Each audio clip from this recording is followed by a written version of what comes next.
1963, este sacerdote James Porter fue acusado de haber tocado inocentes de su parroquia. En ese momento se pensó que era un caso aislado, que Porter era simplemente la oveja negra de un rebaño impecable. Pero luego apareció el nombre de otro sacerdote, Gilbert Gaut, y las acusaciones eran las mismas. Luego Ronald Paquin y John Giggan.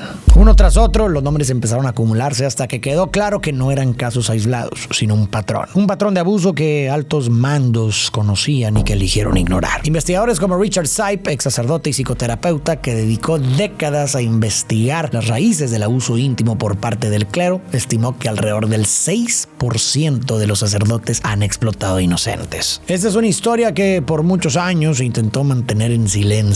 Y vamos a ir más a fondo para responder. ¿Desde cuándo hay registros de estos abusos? ¿Cómo lograron encubrirlos durante tanto tiempo? ¿Por qué algunos sacerdotes cruzan esa línea y otros no? ¿Cuál es el perfil de las víctimas? ¿Y qué ha hecho la iglesia en los últimos años para combatir este problema? Y claro, estos casos no anulan las obras de caridad o el consuelo que la iglesia ha ofrecido a millones. Pero hablar de esto y del daño que muchos miembros del clero han causado a millones de inocentes ayuda a preservar justamente lo honorable de la institución y el servicio de los buenos sacerdotes. Y claro, prevenir el abuso de más inocentes. Es Boston, 1976. En la estación de policías el ambiente es pesado. Un oficial mayor comenta que la madre no deja de gritar y el tío está furioso. Otro más joven pregunta, ¿ella no estaba casada? No, divorciada, con 4 hijos. Y agrega, creo que el sacerdote los ayudaba. El compañero se asquea. ¿Ayudar? Entra el fiscal del distrito. Pregunta si la prensa ya apareció por la estación. Cuando le dicen que no, advierte. Más vale que así siga. El joven susurra, será imposible contener a la prensa cuando salga la acusación. El mayor se ríe y dice, ¿cuál acusación? En una sala de la estación, la madre está con sus 4 hijos. Los niños colorean en silencio. Frente a ella, el obispo murmura, tú sabes todo el bien que la iglesia hace en la comunidad. Te doy mi garantía personal. Quitaremos al padre Giggan de la parroquia y esto jamás volverá a pasar. El obispo se levanta, sale junto con Giggan, suben a un auto y se alejan. Damos un salto en el tiempo. Ahora es el año 2001. En las oficinas del periódico Boston Globe, el equipo de Spotlight busca su próxima historia. Ahí están Robbie, el editor, junto a sus 3 reporteros, Sacha, Matty y Mike. Esa noche Robbie se reúne con Marty Baron, el nuevo jefe del periódico. Explica que Spotlight es un equipo pequeño, solo 4 personas, dedicadas a investigaciones profundas. Cuando toman un tema, pueden pasar un año entero o más trabajando en él. De vuelta en el Globe, hay una reunión para que Marty se presente. Repasan los pendientes de la semana, pero él interrumpe. Alguien leyó la columna sobre el padre Giggan, quiere saber qué seguimiento tendrá. Ben Bradley, uno de los editores, responde que es solo una columna, que normalmente no se les da continuidad. Pero el nuevo jefe no lo quiere dejar ahí. Recuerda que, según lo reportado, el padre Giggan abusó durante 30 años de más de 80 inocentes y que el cardenal lo supo y no hizo nada. Solo lo trasladó de parroquia. Quiere investigarlo. Ben aclara que los documentos de esos casos no son públicos. Marty dice que entonces habrá que hacerlos públicos. Algunos se escandalizan.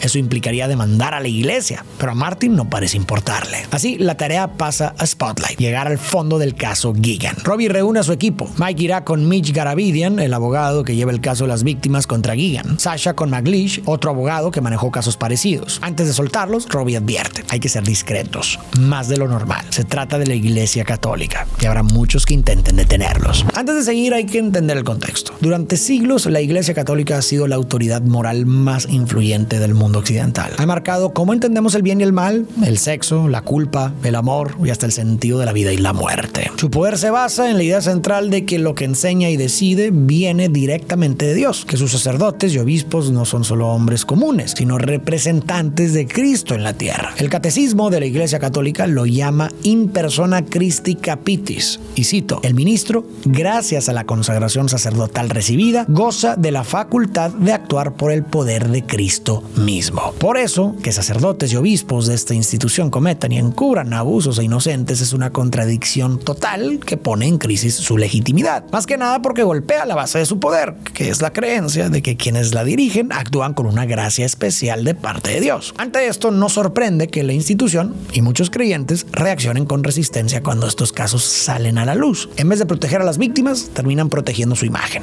y con ello a los abusadores. Y eso destruye aún más su autoridad moral. Este silencio y encubrimiento de la iglesia es algo que iremos analizando a lo largo del video. Al mismo tiempo, veremos qué factores dentro de la institución pudieron haber ayudado a abrir la puerta a que estos casos sucedieran. En 2013, el gobierno de Australia lanzó una investigación a gran escala para entender justamente eso, por qué y cómo distintas instituciones permitieron que el abuso ocurriera. Durante 5 años, la Royal Commission into Institutional Responses to Child Sexual Abuse analizó miles de casos, y una de sus conclusiones más fuertes fue que dentro de la Iglesia Católica, uno de los mayores factores de riesgo era el celibato obligatorio de los sacerdotes. Al consagrarse, los sacerdotes hacen un voto de castidad, renuncian a la vida sexual y familiar para entregarse a Dios y a su comunidad. Eso es el celibato clerical. Originalmente, los primeros sacerdotes católicos no estaban obligados a ser célibes. De hecho, en los católicos de rito oriental y en la Iglesia ortodoxa todavía existen sacerdotes casados. La preocupación por imponer el celibato cobró fuerza a partir del siglo XI.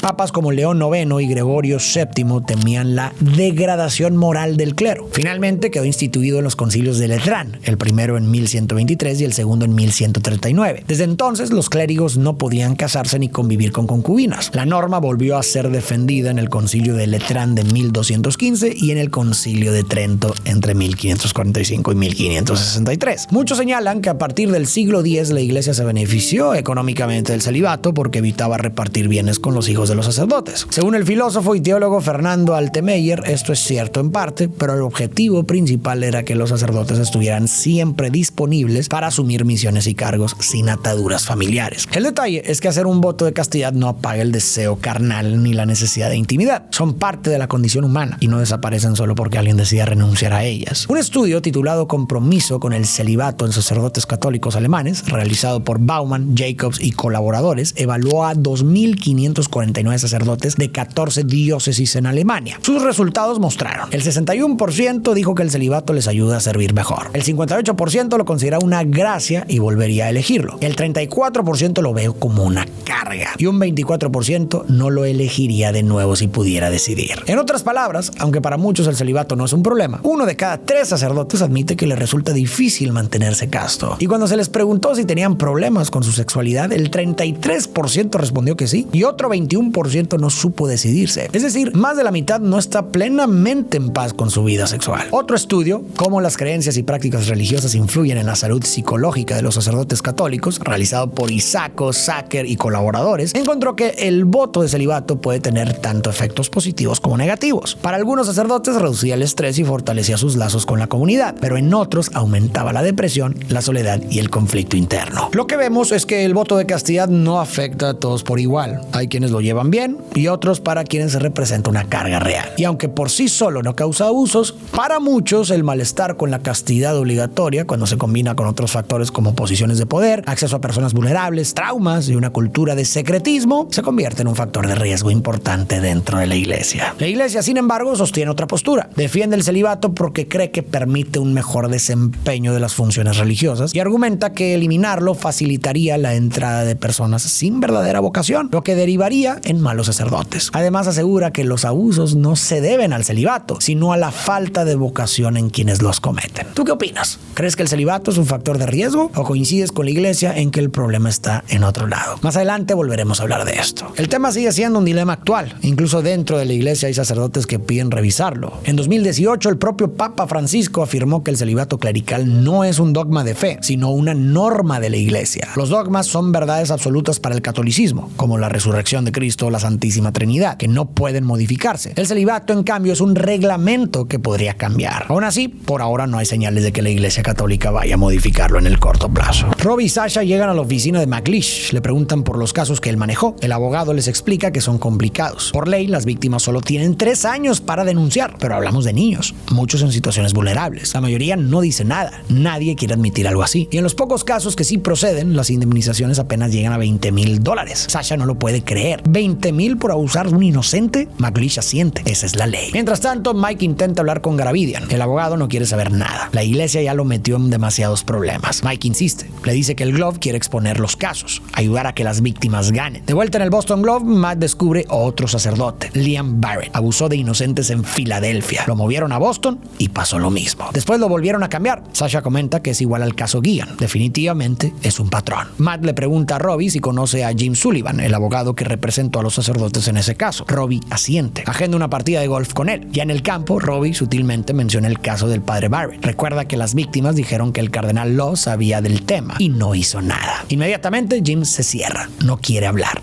es confidencial. Lo único que agrega es que Barrett era un caso aislado. En los últimos años hemos escuchado mucho sobre los escándalos de abuso dentro de la Iglesia Católica. Y hay quienes argumentan que si bien estos casos son reales, se trata solo de unas cuantas ovejas negras, que son un porcentaje muy pequeño, y que por lo mismo no debería borrarse todo lo bueno que la Iglesia ha hecho. Obras de caridad, de educación y consuelo a millones de personas. Para muchos que comparten esta visión, hablar de los abusos es más bien un intento de críticos y detractores por desprestigiar a la institución, porque para ellos no se trata de un problema estructural, sino únicamente de fallas individuales. Sin embargo, diversos historiadores han señalado que no se trata solo de unos cuantos casos aislados. La evidencia parece indicar que hablamos de un problema mucho más profundo y estructural que la Iglesia viene arrastrando desde hace más de 1000 años, pero que para evitar escándalos públicos se buscaba encubrir y resolver internamente. Pero ese resolver casi nunca significaba detener los abusos, sino simplemente asegurarse de que no salieran a la luz. La historiadora Diane Elliott, autora del libro La corruptora de muchachos, sodomía, escándalo y el clero medieval, encontró que desde que la Iglesia empezó a organizar a los sacerdotes y monjes para vivir juntos en monasterios, ya existía la preocupación por lo que podía pasar con los niños que entraban a vivir ahí. En los años 500 y 600 hay registros de advertencias a los monjes sobre la llamada corrupción de muchachos, un término que entonces se usaba para referirse a abusos íntimos contra inocentes. Para los años 800 incluso había protocolos sobre qué hacer si un monje mayor se apoderaba de un niño. Hildemar de Corbie, un monje reformador, escribió: si un hermano toma a un pequeño y comete fornicación con él, el pequeño debe ser azotado con varas y castigado por ello. Al agresor, en cambio, solo se le imponía una penitencia leve. Y si estaba borracho, prácticamente no había sanción. En caso de reincidencia, se le negaba llegar a ser sacerdote. Pero si ya lo era, lo único que se le prohibía era dar misa durante 2 años. En el año 942, Odo de Cluny denunció que los abusos de inocentes eran demasiado habituales en los monasterios, pero su crítica fue silenciada y nada cambió. Y así siguió durante siglos. Elliot muestra que las víctimas solían ser siempre las mismas: niños entregados al monasterio para ser criados, coristas, estudiantes de escuelas catedralicias o menores que convivían con sacerdotes. Cada tanto alguien se atrevía a denunciar, pero la respuesta era la misma: ignorar el problema. En 1051, Pedro Damián envió al Papa León IX un dossier con múltiples casos de abusos, conocido como el Liber Gomorrhianus. Le pedía que actuara porque muchos obispos preferían mirar hacia otro lado, pero en vez de escucharlo, lo acusaron de exagerado y lo reprendieron por indiscreto. Para 1280, el problema ya era tan grande que la Iglesia empezó a redactar manuales pastorales con instrucciones sobre qué hacer. Pero el objetivo no era proteger a las víctimas, sino la reputación de la Iglesia, que los fieles no perdieran la fe. Así, la solución que consideraron más prudente no fue castigar al culpable, porque eso podía atraer atención, sino moverlo de parroquia y guardar silencio. Desde entonces, esa lógica de proteger primero la imagen de la institución antes que a las víctimas quedó instalada. Y durante los siglos siguientes, 1300, 1400, 1500, 1600, 1700, 1800 e incluso 1900, la historia se repitió una y otra vez. Abusos, denuncias, traslado de agresores y nuevos abusos. Y creo que quizá lo que más indigna no es solo que existan sacerdotes que cometan estos actos, porque desafortunadamente este tipo de abusos trascienden a la Iglesia y suceden también en muchos otros ámbitos de la sociedad, en las escuelas, dentro de las mismas familias. Lo que realmente parece indignar a la gente es la manera en que la institución, que presume portar una moralidad divina, ha respondido históricamente, encubriendo a los depredadores en lugar de proteger a las víctimas y guardando silencio hasta que algo externo los pone en evidencia. Marty se reúne con el cardenal Law. Este le dice que si alguna vez necesita su ayuda, que cuente con ella. Según él, las ciudades prosperan cuando las instituciones trabajan codo a codo. Marty, sin embargo, piensa diferente. Un periódico hace mejor su trabajo siendo independiente. Antes de despedirse, Law le entrega un regalo, un libro de catecismo. Marty, que es abiertamente judío, no sabe cómo tomárselo. Mientras tanto, Sasha consigue una entrevista con una de las víctimas, Phil Saviano. Phil les cuenta que es parte de una organización de sobrevivientes con 11 miembros. Hay tanto hombres como mujeres, porque los padres abusan de todos por igual. Según él, no tiene nada que ver con la homosexualidad. Después les muestra una foto suya a los 11, la misma edad a la que fue explotado por el padre David Holly. Phil explica que la iglesia es fundamental en las familias pobres, sobre todo para los niños. Cuando un padre te pide algo, lo sientes como si fuera Dios mismo quien lo hiciera. Cuenta lo que vivió con el padre Holly. Primero fue un chiste subido de tono. A Phil le pareció raro, pero también emocionante emocionante sentir que compartían un secreto. Después vino una revista No Por, y como era un sacerdote, Phil confió y simplemente siguió la corriente. Hasta que un día le pidió tocarlo. Phil se sintió atrapado como si no tuviera salida. ¿Cómo decirle que no a Dios? Aclara que no es solo abuso físico, también es espiritual, porque cuando un sacerdote te hace eso, te roba la fe. Explica que después de algo así, muchos terminan refugiándose en las sustancias, en el alcohol o incluso eliminando su vida. Hey, ¿qué tal? Voy a hacer una pequeña pausa para hacerte una petición. Puede que tú veas estos videos todos los días y no estés suscrito, lo cual no tiene nada de malo, pero me ayudarías muchísimo si lo hicieras con el botón rojo que está ahí abajo. Esto me permite poder seguir trayendo más videos y más seguido. Muchas gracias por el apoyo y ahora sí, continuamos. Por eso se llaman sobrevivientes. Les muestro unos libros, entre ellos uno de Richard Sipe, un ex sacerdote que trabajó en un centro de tratamiento, el lugar a donde mandan a los sacerdotes cuando los atrapan. Phil les dice que toda la información que necesitan está en una caja que él mismo le envió al periódico hace 5 años. Pero parece que solo la enterraron. Robbie pregunta a quién se la mandó. Phil responde que prefiere no decir. Insisten que tienen que entenderlo. El caso es enorme. No es solo Boston, es todo Estados Unidos, es todo el mundo. Incluso llega al Vaticano. Tan solo en Boston él conoce al menos a 13 sacerdotes abusadores. El equipo está impactado. ¿13?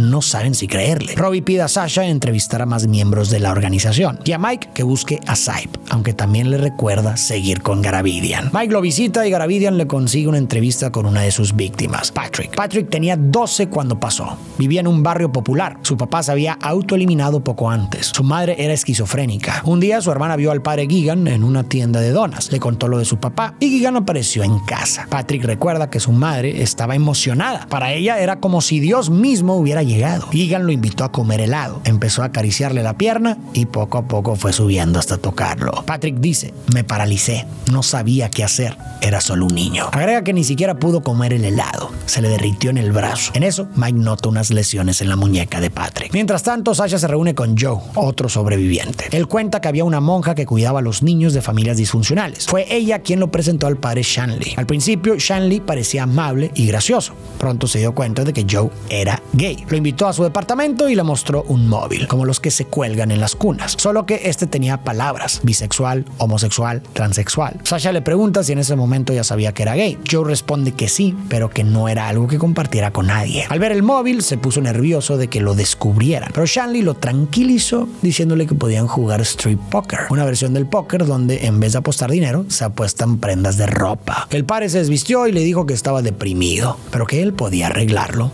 haciéndole oral. Joe comenta que puede parecer extraño que haya aceptado, pero en ese momento era la primera vez que alguien le decía que estaba bien ser gay, y ese alguien era un sacerdote. Sasha le pregunta si después hubo relaciones. Joe responde que sí, no en ese momento, pero sí más adelante. Al borde de las lágrimas dice: me arruinó la vida. Esa fue su primera experiencia íntima y desde entonces vive con un enorme conflicto interno. Camina con Sasha hasta un área de juegos llena de niños y justo al lado, una iglesia. Como puedes ver, los casos que muestra la película y que están basados en la vida real tienen algo en común. Las víctimas eran niños vulnerables. Patrick creció en un barrio pobre con una madre esquizofrénica y un padre que se quitó la vida. Joe, por su parte, estaba en un programa para niños de familias disfuncionales y además era gay en una comunidad donde eso no era aceptado. Esto no es casualidad. Las investigaciones han demostrado que los abusos ocurrían con mayor frecuencia en niños que reunían justamente estas condiciones de vulnerabilidad. Uno de los estudios más importantes sobre este tema es el John Jay Report, publicado en 2004. Su nombre completo es The Nature and Scope of Sexual Abuse of Minors by Catholic Priests and Deacons in the United States. Este revisó el periodo de 1950 a 2002, analizó más de 10,000 denuncias contra sacerdotes y diáconos y encontró patrones en común entre los casos. Primero, muchos de estos niños venían de hogares rotos, con problemas económicos o con un estigma social. Esa falta de protección los hacía sentirse solos y con fuertes necesidades emocionales, lo que los volvía más propensos a buscar apoyo en alguien que representara seguridad, como el sacerdote. Y al no tener un adulto que estuviera al pendiente de ellos, pasaban más tiempo en la iglesia, en el coro, los campamentos y las actividades parroquiales. Todo eso aumentaba su contacto directo con los sacerdotes y con ello la posibilidad de ser abusados. Además, el reporte encontró que el 51% de las víctimas tenían entre 11 y 14 años. Es una edad en la que ya empiezan los cambios físicos de la pubertad que algunos depredadores buscan, pero emocionalmente siguen siendo niños que dependen de la aprobación y la guía de los adultos, y eso los hacía un blanco fácil. El informe también mostró que el 81% 100% de las víctimas eran varones, pero aclaró que esto no tenía que ver con la orientación sexual de los sacerdotes, sino con algo mucho más simple: acceso y oportunidad. En esos años eran los niños hombres los que más tiempo pasaban cerca de los curas y por eso se convirtieron en las principales víctimas. Tomando en cuenta estos datos, la situación se vuelve todavía más dolorosa y cruel. Eran niños sumamente vulnerables que estaban buscando un refugio. Acudieron a la iglesia porque pensaban que ahí serían acogidos, pero fue justo ahí donde se aprovecharon de ellos. Sasha le pregunta a Joe si alguna vez intentó demandar. Joe dice que no, eran demasiados formularios, demasiado desgaste. Y al final el abogado le dijo que lo único que podría conseguir era una suma mínima. Entonces Sasha le pregunta si recuerda el nombre del abogado. Joe contesta: Eric McLeish. En el Globe, Matt informa que la jueza ya fijó fecha. En 2 semanas habrá audiencia para decidir si los documentos del caso Gigan se hacen públicos. Aún así, no tienen muchas esperanzas. La jueza es una católica devota. Robbie no cede. Dice que ya no se trata solo de Gigan. Ya tienen a un 4º sacerdote confirmado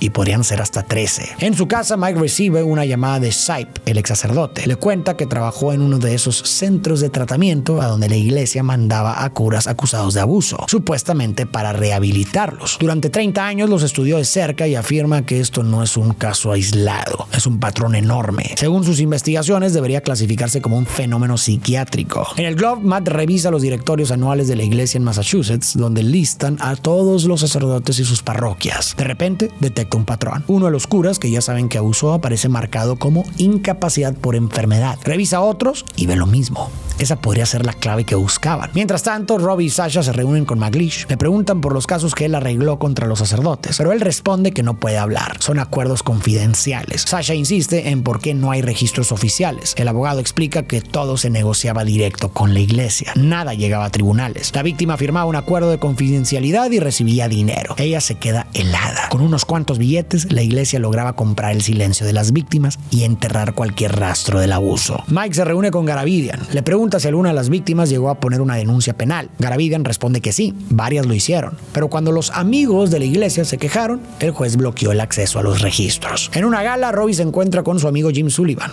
Sospecha que él es el abogado que ha estado arreglando casos para la iglesia, pero Jim se niega a hablar. Solo responde que la iglesia tiene buenas personas que han hecho mucho por la ciudad. Matt sigue revisando los directorios de la iglesia y descubre que no solo usan la etiqueta de incapacidad por enfermedad. Cuando sacan a un sacerdote de una parroquia, también aparecen otras categorías: ausencia por licencia, no asignado, entre otras. Además, detecta que los cambian de parroquia demasiado seguido. Casi ninguno permanece más de 3 años en el mismo lugar. De pronto, Mike interrumpe. Tiene a Sipe al teléfono. El ex sacerdote explica que para entender esta crisis hay que empezar con el requisito del celibato. Según sus investigaciones, apenas el 50% de los sacerdotes lo cumplen. La mayoría tiene relaciones con adultos, pero eso alimenta una cultura de secretismo, una cultura que termina tolerando e incluso protegiendo a los pedófilos dentro de la iglesia. Sasha le pregunta si la iglesia sabe hasta dónde llega este problema. Por supuesto, responde Sipe. Le comentan que hasta ahora tienen identificados 13 sacerdotes en Boston. ¿La cifra le parece correcta? Sipe responde que definitivamente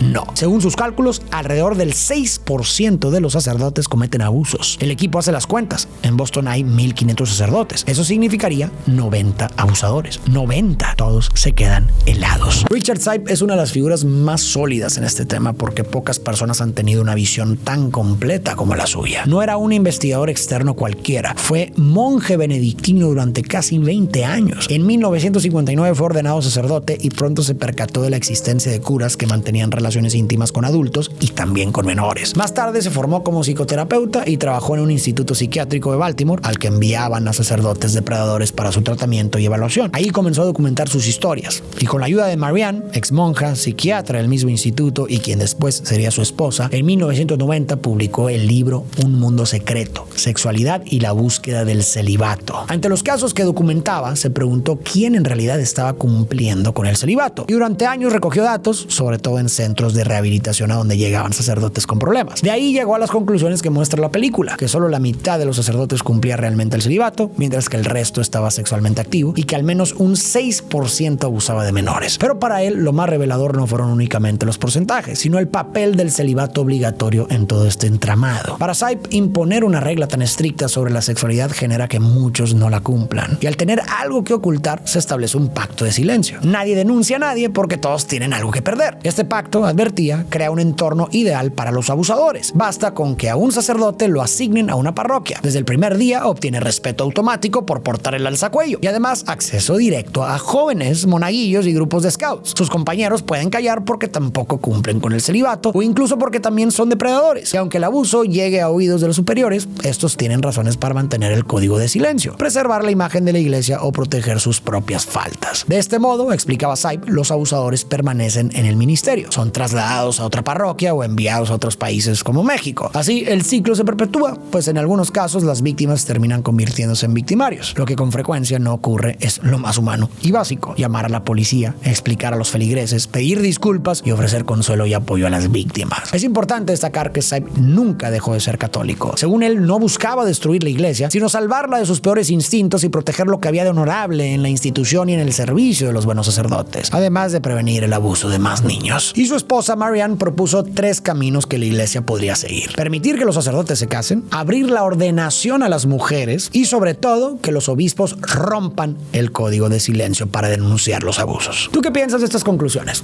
¿Estás de acuerdo con Sipe y Marianne? ¿O crees, como sostiene la iglesia, que la raíz del problema está en la falta de verdadera vocación? Robbie tiene una idea. En vez de usar los directorios solo para confirmar traslados, propone rastrear directamente las etiquetas sospechosas. Así podrían armar la lista completa. El equipo se pone manos a la obra. Pasan días cruzando datos, nombres y parroquias. Al final encuentran 87 nombres, muy cerca de lo que había calculado Sipe. Robbie llama al despacho de Jim Sullivan. Le pregunta directamente si podría haber 87 sacerdotes. Este responde: debes parar, y cuelga el teléfono. Sasha y Robbie se presentan en la oficina de McLeish. Quieren que confirme algunos nombres, pero él se niega. Robbie lo presiona, casi lo amenaza. McLeish se ríe, les dice que no se hagan los héroes, que él ya había entregado una lista de 20 sacerdotes hace años. Una lista que el propio Glove guardó en un cajón sin publicarla. Robbie se sorprende. ¿Quién estaba tratando de esconder esto? ¿Por qué nunca se enteraron? McLeish les vuelve a mandar la lista, esta vez con 45 nombres. El equipo corre con Marty. Él admite que la cifra es fuerte, pero les recuerda que lo más importante no es el número, sino probar que la jerarquía de la iglesia lo sabía y no hizo nada. No solo el cardenal Law, sino todos. Quiere demostrar que la iglesia manipuló el sistema, encubrió y movió a los curas de parroquia en parroquia, que fue algo sistémico de arriba para abajo. Solo así podría haber un cambio real. Ahora sí, ya no van solo contra un hombre, van contra la institución. Sasha y Matt siguen buscando más víctimas. Algunos se animan a contar lo que vivieron, pero muchos otros prefieren no hablar del tema. Sasha llega a la casa de Ronald Paquin,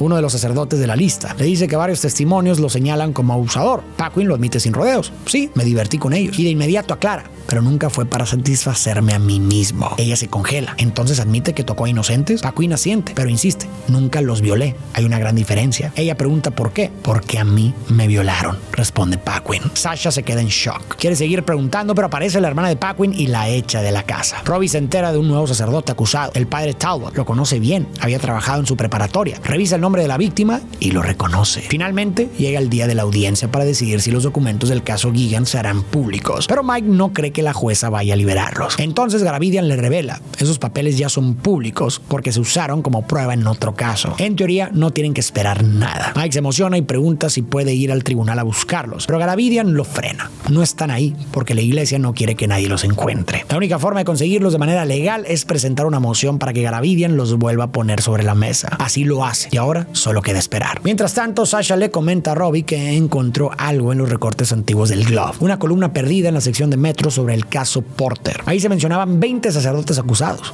Robbie lee la nota y se queda paralizado. Más tarde, Robbie se encuentra con la víctima del padre Talbot, Kevin, un viejo compañero de la prepa. Le pregunta por su experiencia con el sacerdote. Los ojos de Kevin se llenan de lágrimas. ¿Cómo lo supiste? Ni siquiera se lo había contado a su esposa. Por fin, Mike logra acceder a los archivos y ahí está todo. Llama a Robbie de inmediato. El cardenal Law supo durante años lo de Gigan. Hay cartas que lo prueban. Sabía y no hizo nada. Solo lo movía de parroquia en parroquia. Mike está eufórico. Cree que ya tienen la historia, que tienen que publicarla ya. Pero Robbie lo frena. Explica que si publican ahora, lo único que tendrán es a un cardenal expuesto, no a toda la red que permitió los encubrimientos. Y si quieren un cambio real, deben mostrar que fue sistémico, de arriba a abajo. Mike no lo acepta. Se quiebra, gritando que el cardenal lo sabía, que dejó que siguiera pasando, que siguieran abusando de niños. Pudiste ser tú o yo o cualquiera de nosotros. Aún así, el equipo decide seguir investigando. Necesitan tener a todos los sacerdotes confirmados y sobre todo una prueba de que la jerarquía de la iglesia lo sabía. Sin esa pieza, la historia se queda coja. Marty les da tiempo, pero también un límite. Después de Año Nuevo,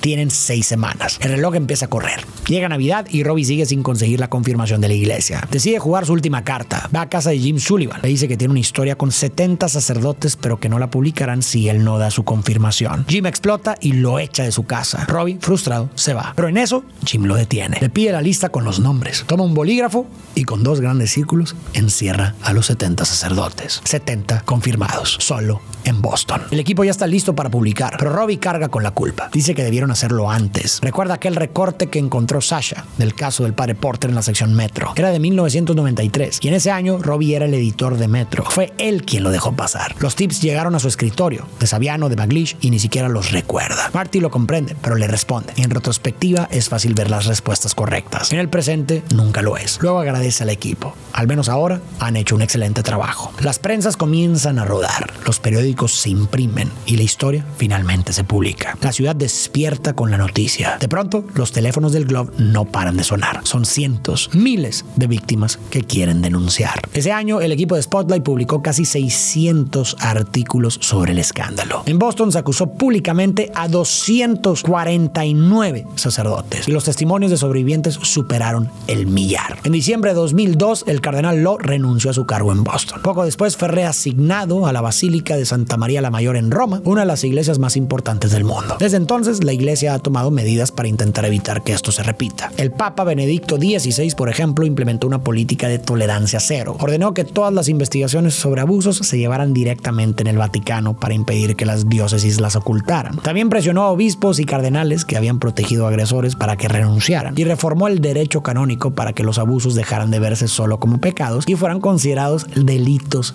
graves. El Papa Francisco continuó y amplió estas reformas. En 2014 creó la Pontificia Comisión para la Protección, un organismo enfocado en la prevención y en la defensa de los más vulnerables. En 2019 estableció que todos los sacerdotes y religiosos tienen la obligación de reportar cualquier sospecha de abuso o encubrimiento. Y además ordenó que en todas las diócesis del mundo existieran sistemas claros y accesibles para que las víctimas pudieran denunciar y recibir apoyo. Sin embargo, entre lo que dicen las políticas y lo que pasa en la práctica, parece que todavía sigue habiendo una gran brecha. En 2018, Monseñor Carlo Alberto Capella, diplomático del Vaticano en Washington, fue arrestado por posesión y distribución de no por infantil. Fue juzgado y sentenciado a 5 años de prisión. Hasta ahí, todo parecía correcto. Pero en 2021, The Washington Post reveló que mientras supuestamente cumplía su condena en la cárcel del Vaticano, se le permitía salir durante el día para trabajar en la oficina que vende certificados de bendiciones papales. En 2023 terminó su condena y fue liberado. El problema es que ahora, en 2025, está de vuelta en el Vaticano, trabajando como secretario en la oficina de relaciones diplomáticas. Intentaron que su regreso pasara desapercibido, pero el mismo medio lo destapó. Apenas salió la noticia, encendió las alarmas en la opinión pública y en los grupos que vigilan estos casos. Empezaron a ejercer presión, pero hasta ahora, 2025, no ha habido resultados. Este episodio ha dejado claro que si el público no está atento, incluso dentro de una institución que promete tolerancia cero, puede haber quienes prefieren proteger a los suyos antes que a las víctimas. Por eso es tan importante que la gente se mantenga informada, visibilizando estos casos y ejerciendo presión pública. No para minimizar las buenas obras ni lo valioso del trabajo de muchísimos sacerdotes, sino precisamente para proteger todo eso y prevenir más sufrimiento en jóvenes inocentes.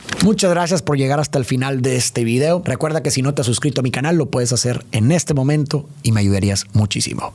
Y tú y yo nos vemos en el próximo video.